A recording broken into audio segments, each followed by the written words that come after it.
must have seen him, that man in the crowd, the man with the turban and the flowing beard.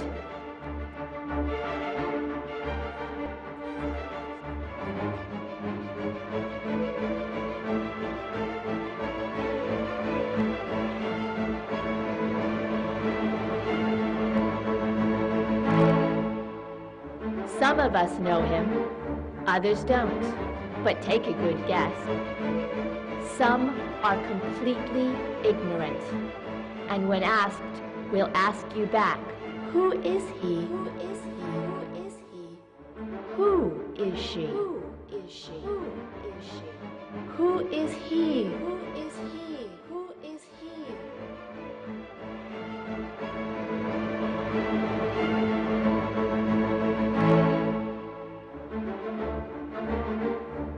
I would assume that he's Muslim. He looked Arabic. He's a Bengali, is he not? He is a Sikh, a follower of Sikhism. Sikhism is one of the most recent and modern religions of the world. With its eternal values and practical concepts of day-to-day life, it is not a religion of one age, but of all ages, not of one time, but of all times, not of one country, but of all countries. The main focus of the Sikh religion is on the realization of God while living in the midst of this world with all its activities, and the word of the Guru, Sri Guru Granth Sahib. The living eternal Guru provides guidance for religious, social, economic, and political problems, in addition to spiritual guidance for the person who seeks it.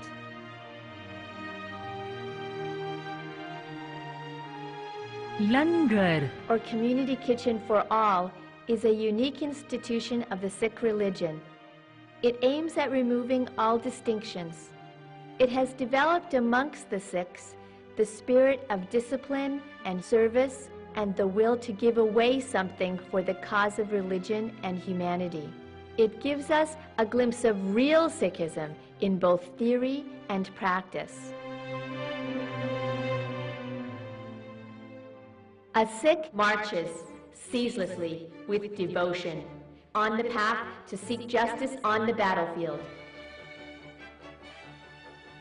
The annals of history bear testimony to the fact that Sikhs have always fought against injustice for the cause of the oppressed and downtrodden.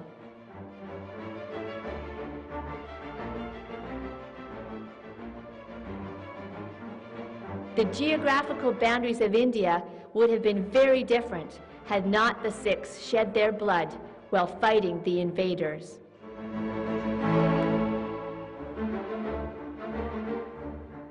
In the 2 world wars, 83,000 turban-wearing soldiers were killed and 100,000 wounded.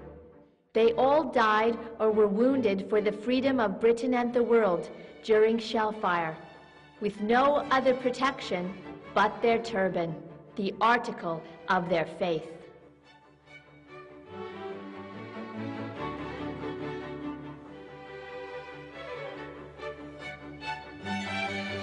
The same Sikhs, 23 million Sikhs, with such strong faith and tradition, might form a small percentage of the world population, but have contributed tremendously around the globe in all walks of life, from exceptional excellence in farming techniques to the latest technologies like fiber optics.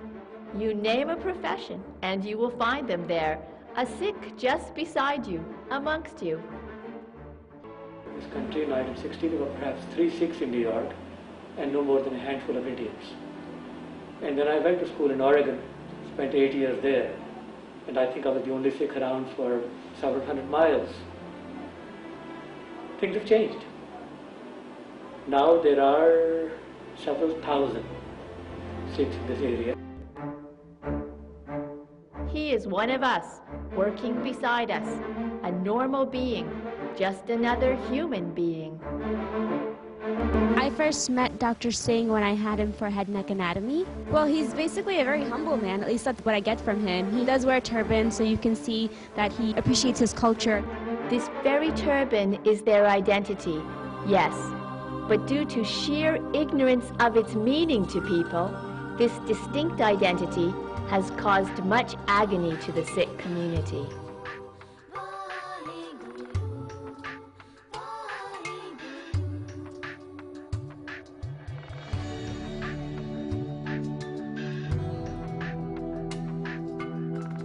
Par rapport à la loi, ils m'ont viré de l'école. J'ai porté mon turban parce que je suis un sikh. J'aime bien le collège français, je veux être dans mon religion aussi. J'aime bien les deux. Je suis fier d'être français aussi. I'm in 10th grade right now. Last year in the winter, a kid reported my turban to my school resource officer. School resource officer used to be my old basketball coach. He knew about Sikhism and about the articles of faith. He asked me what the turban was because he knew about the Qara. When I used to play basketball, I briefly gave him an overview. He said that was sufficient enough and let me back to class. A few minutes later, he had to go and report it to the administration of the school. They called me back and they said that they consider the turban as a weapon and they need to send me back home. I've been born in the United States, always lived as an American, always seen myself as I see everyone else around me. That's how everyone else has always seen me. In the middle of my teenage life, my religion is challenged. Impact on the Sikh community was dual-fold. On one hand, all the Sikhs, or many of the Sikhs in the U.S. that were impacted were Americans. And many, again, in the tri-state area were New Yorkers or New Jersey folk or Connecticut. They were impacted by knowing people in the community, knowing their neighbors, knowing family members, friends, sometimes themselves were down at ground zero. Either they worked in the buildings that were impacted or were visiting or something down there. I think on one hand they were impacted like every other American. On the other hand, they were impacted because their identity was mistaken. So they were mistaken for being terrorists. One of the cases that we had to attend to was Rajinder Singh Khalsa in Richmond Hill, Queens area. Mr. Khalsa was walking with one of his relatives to a restaurant nearby where he was stopped by a drunken individual who told him, "Give me my curtain back," referring to his turban. Despite Mr. Khalsa's efforts repeatedly to explain the Sikh faith with him in very, very tough circumstances, the individual attacked him.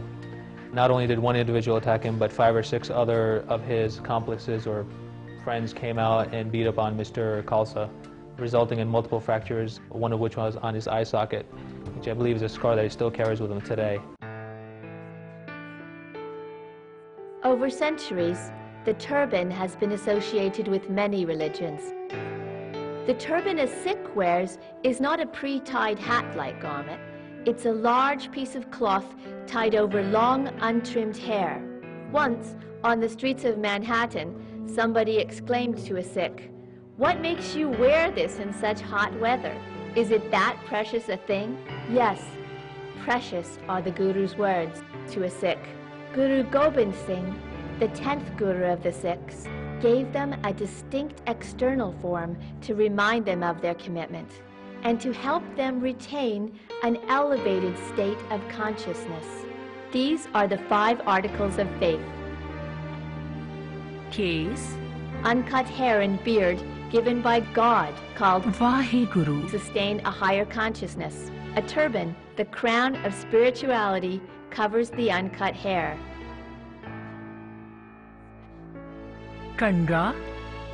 A wooden comb to groom the hair. Kachera. Specially cotton underwear as a reminder of commitment to purity.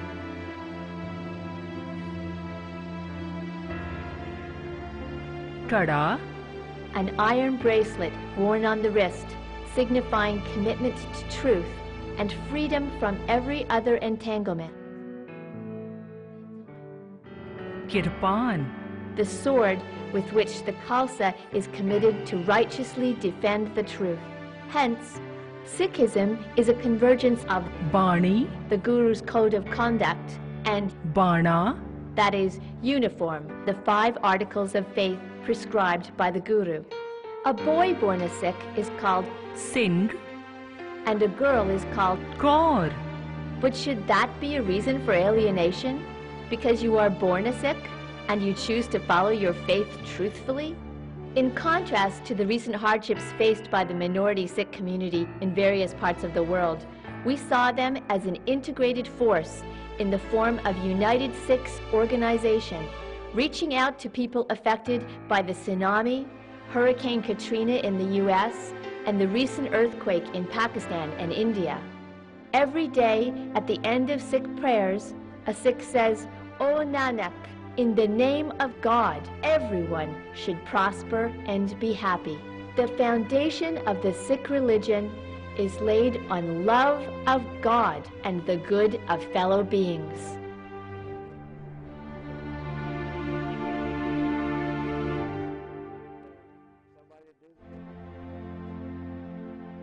I understand that the United Sikhs are doing that also, as you work with the families that were affected by the disaster.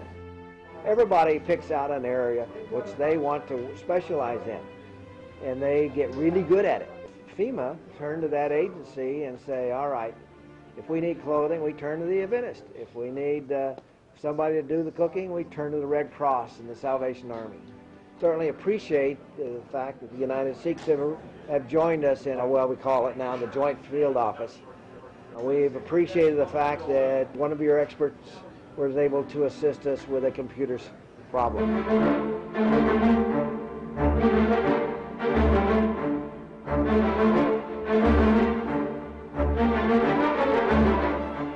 After having journeyed through life in America for 4 decades, Dr. Singh still finds himself engulfed with questions. After 9/11, I was wandering around the street one day, fell into conversation with a white-educated American, very well-to-do man. He looked at me, we got into a conversation. He finally says to me, "Tell me, when your people came here, they've been here 100 years, tell me, why did they not leave their religion back home?" So I was taken aback for a moment. And then I looked at him. And I said to him that, you are no American Indian. Tell me, when your people came here, why did they leave their religion back? The forefathers of this country had set down very, very good values in terms of equality and freedom of religious expression, which are mirrored in the values that were set down by the Gurus when they had established the faith. Guru Tegh Bahadur himself sacrificed his life for the protection of another person's right to believe in another faith. Despite whether he himself did not believe in it, he did believe in the right of everybody to have their freedom of faith. The Sikhs have long valued freedom of expression and defending each other's faith. They've basically spent a huge part of their history defending the Indian subcontinent from an onslaught of attackers from other areas of the world. So it is firmly ingrained in our own beliefs to defend liberty, freedom, and justice throughout the world. Our 5 articles of faith are a living testament to that. The way I dress, the way I look, with my long hair, with the articles of faith of my religion, if I abandon them, that has an impact not only upon my personal life, but upon the community as a whole, on the survival of the community. And therefore, I must value that history, that tradition, and not abandon them. How does an American look at it? He often looks at it from a point of view of ignorance. He knows not. He's often curious. And sometimes he's questioning, and sometimes he's not very polite. You know him now. When you see him next, you will know him. Yes, he is a Sikh, the man with the turban, the uncut hair. But there's other Sikhs, a lot of Sikhs, who draw the line at, this is an essential, unremovable part of my identity. I cannot live without my turban. I cannot shave my beard because this is what my religion requires me to do to really hold strong to my faith. When you take that away from them, you're ridiculing and humiliating and shaming them. And you have to respect that. It's totally honorable, because when you understand what Sikhism is, when you understand what the meaning of the turban is, you really get to appreciate the beauty of it. Just this human discipline to tie the turban around your head every day, to say prayers, praising God, and reinforcing your love for all humanity. That's what the turban means for so many people. Why would you want to take that away from them?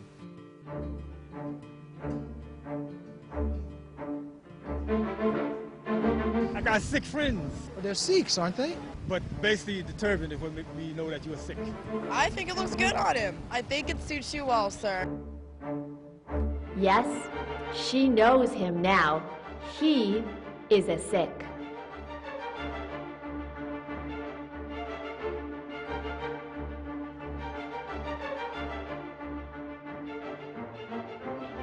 A Sikh has his feet planted firmly on the ground, and his head is always held high.